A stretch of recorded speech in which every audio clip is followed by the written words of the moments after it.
I just want to start. Did this Barber fight to you kind of come out of nowhere? Because she was really going after that Van Zant fight, and I was kind of surprised that she didn't get that fight.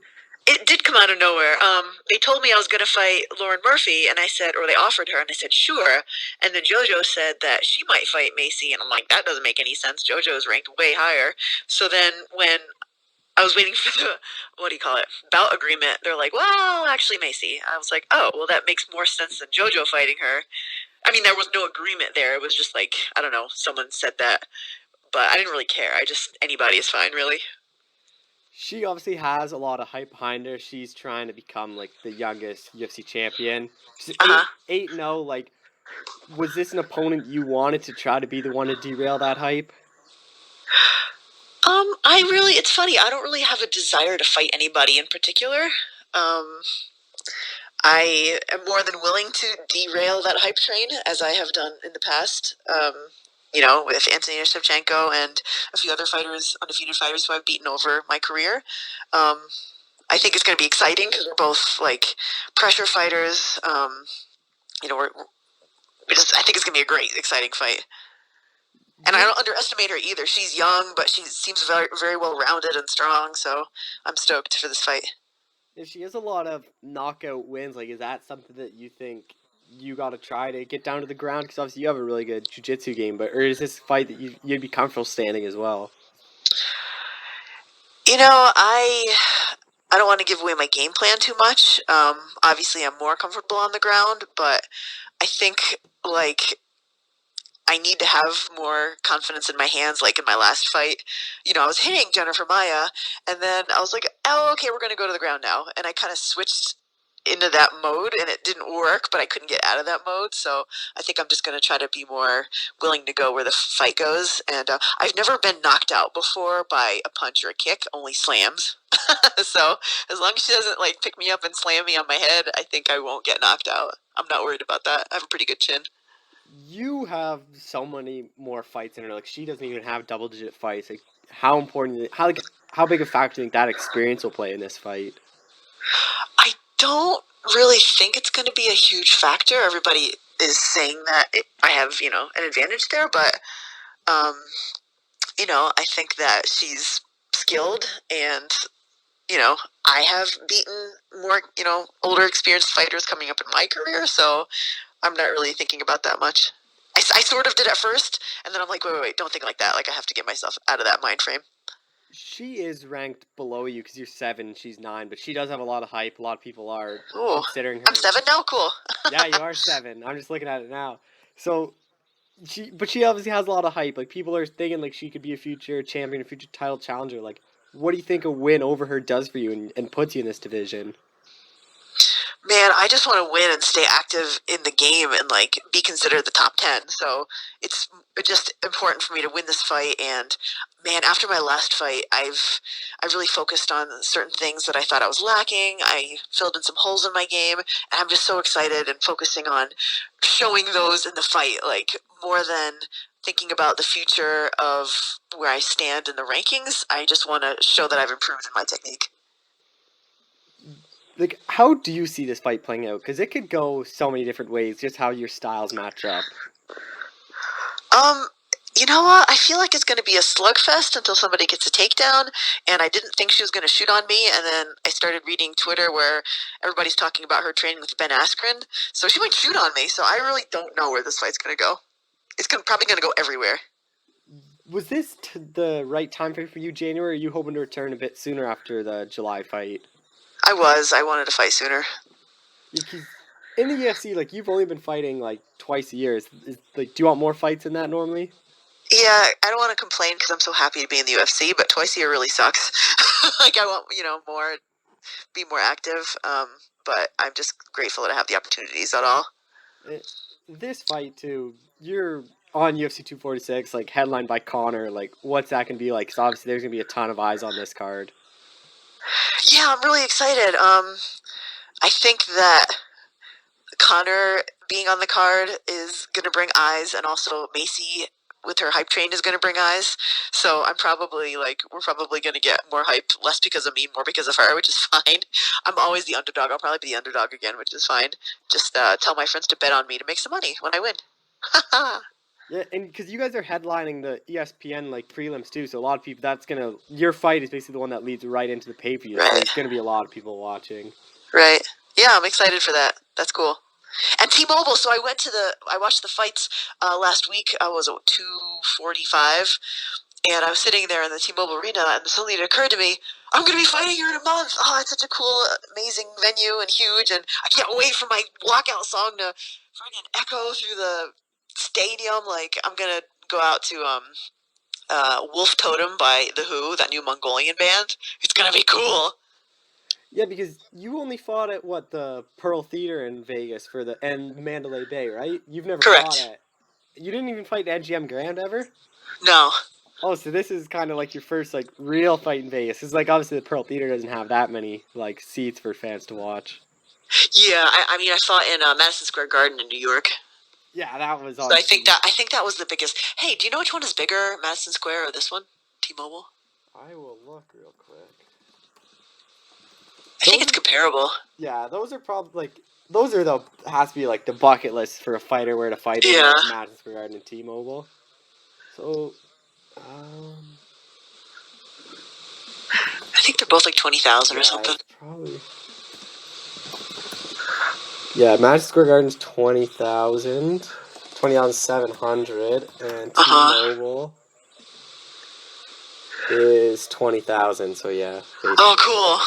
So. Oh, that's so cool. Yeah, there's gonna be so many people there. Like, and I was looking at the odds that you're mentioning. You're the biggest underdog on this card. Like, what's that? Am I? Like, yeah, you're plus. What am I?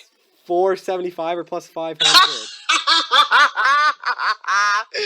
so great. Even when I was ranked like number 4, I was still the underdog. Fighting. That's crazy. I love it. Most places have her minus 700. One place has her minus 800. Oh my gosh, that's so funny. Just I just think it's hilarious. Kind of insulting, but whatever. Are you gonna get all your friends to bet on you then? They can make Heck yeah. If they bet $100 at the plus 500, they win 500. Like, that's great. They can make quite a bit of money off you. Yeah, heck yeah. That's why I started saying that. Like, just start betting on me. And then they got to get you something though if you win, so because they make all that money. Yeah, one of my fans actually, Jay from Australia, he PayPal'd me, I think, $100 because he made a boatload off me one time. So that was pretty cool. He was like, "Thanks, Roxy. Here's $100." I was like, "Sweet." This fight with Maycee, obviously, her last one was a really impressive win over Jillian Robertson. Like, what did you take away from that performance? Because it ended pretty quickly. Yeah, I don't know. I think she caught Jillian, and I mean, it was impressive. It was a good fight. I don't know.